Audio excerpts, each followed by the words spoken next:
Aitchison college से मुतालिक, और वो ये कि जो उनके प्रिंसिपल हैं माइकल थॉम्सन, उन्होंने कहा जा रहा है कि इस्तीफ़ा दे दिया, और वजह इसकी ये बनी है कि जो अहद चीमा साहब हैं उनके बच्चों के दाखिले, उनकी फ़ीसों को माफ़ कराने का मामला था, जिसमें गवर्नर पंजाब बलीगुर रहमान साहब जो हैं वो बीच में आए। शामी साहब, ये जो माजरा हुआ है, जो हमने कुछ थोड़ी बहुत के जो प्रिंसिपल हैं एचिसन कॉलेज के, जी सर, जिसे चीफ्स कॉलेज भी कहा जाता था, एडमिनिस्ट्रेटर भी कहते हैं, जी, वो उनका टेन्योर ख़त्म हो रहा था और आइंदा माह वो अपना मनसब छोड़ रहे थे और उनकी जगह नए प्रिंसिपल की तकर्री होने वाली थी। तो इसलिए ये बात भी हमें मद्देनज़र रखनी चाहिए। अब जो झगड़ा खड़ा हुआ है वो ये हुआ कि आहत चीमा साहब के जो बच्चे हैं वो एचिसन कॉलेज में पढ़ते थे, जी। अब वो चले गए इस्लामाबाद और उनकी बेगम साहबा भी इस्लामाबाद चली गई, बच्चे भी चले गए।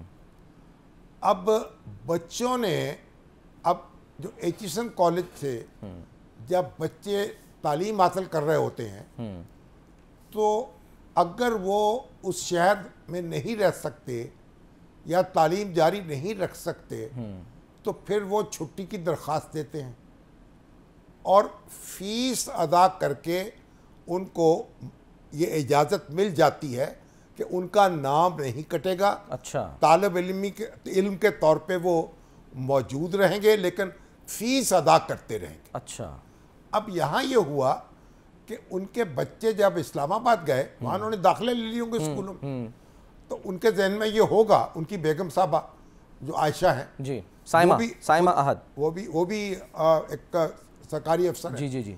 अब उनके जहन में होगा कि अब ये बच्चे जो हैं जब लाहौर वापस आएंगे तो इनका दाखिला नए सिरे से ना कराना पड़े। अच्छा, उज़ारे तगोदाव ना करनी पड़े, ठीक है ना, नया दाखिला फिर बड़ा मुश्किल होता है। अब उन्होंने गवर्नर पंजाब को, जो कि उसके चेयरमैन है बोर्ड ऑफ गवर्नर्स के, उनको ये दरख्वास्त दी कि मेरी फीस जो है बच्चों की वो माफ़ कर दी जाए, वो ना ली जाए पूरे अरसे की, उनको एनरोलमेंट रखी जाए। उन्होंने ये मामला बोर्ड ऑफ गवर्नर्स को भेज दिया।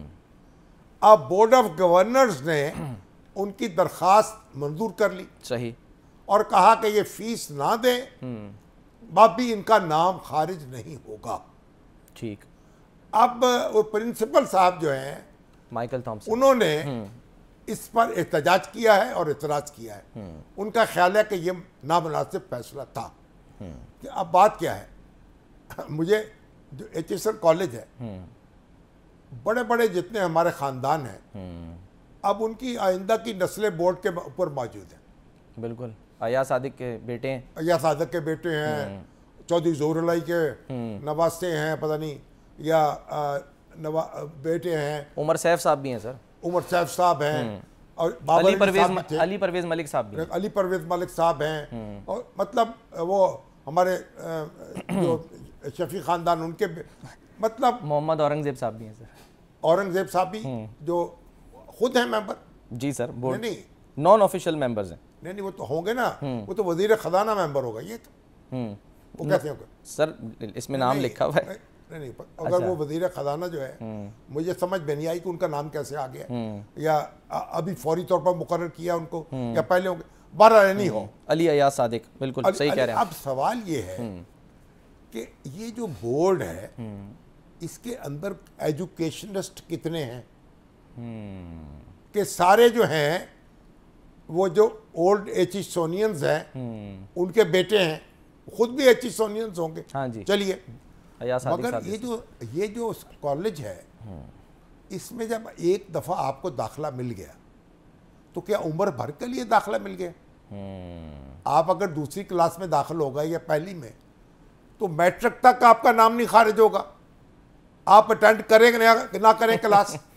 ये तो गोया जिम खाने के मेंबर हो गए ना, डोरमेंट करा ली, मेंबरशिप मेंबर हो गए और उसके बाद बाहर चले गए, फिर तो आप फीस तो देंगे। तो आप, पहली बात तो ये है कि मुझे हैरत हुई है, इतना बड़ा अदारा और इतनी बड़ा झोल। भाई आप ये तय करें कि एक बच्चा जो है वो 4 महीने या 6 महीने अगर नहीं क्लास अटेंड कर सकेगा तो उसका नाम नहीं खारिज होगा, मगर उसके लिए फीस तो देनी होगी उसको। एग्जैक्टली एक बात। दूसरी बात ये कि आप फीस भी ना दें, नाम भी आपका मौजूद रहे, उसकी कोई मुद्दत भी मुकर्रर ना हो। भाई अगर आपके वालिदैन हैं, उनका ट्रांसफर हो गया है, किसी दूसरे शहर चले गए हैं, सरकारी अफसर ही हैं चाहे नहीं, आप, कोई भी हैं। आप बोर्डिंग हाउस में रहें, एचिसन कॉलेज का बोर्डिंग हाउस मौजूद है, आप उसमें रहें, अपनी तालीम जारी रखें। अगर आप किसी दूसरे स्कूल में दाखिला भी ले लें और उसके बाद वहां आप तालीम भी जारी रखे हुए हो और यहां आपका नाम भी खारिज ना हो, तो ये सारे चोंचले जो हैं हमारी इशराफिया ने जो ये पाल रखे हैं, इन पे कोई गौर तो करे। अब गवर्नर पंजाब जो हैं बड़े ढंग के आदमी हैं, बलीगुर रहमान साहब, बलीगुर रहमान, पढ़े लिखे, रोशन ख्याल, कम गो, अब कम को अच्छे शख्स, यानी बड़े अच्छे, यानी उनका बड़ा अच्छा रिकॉर्ड है।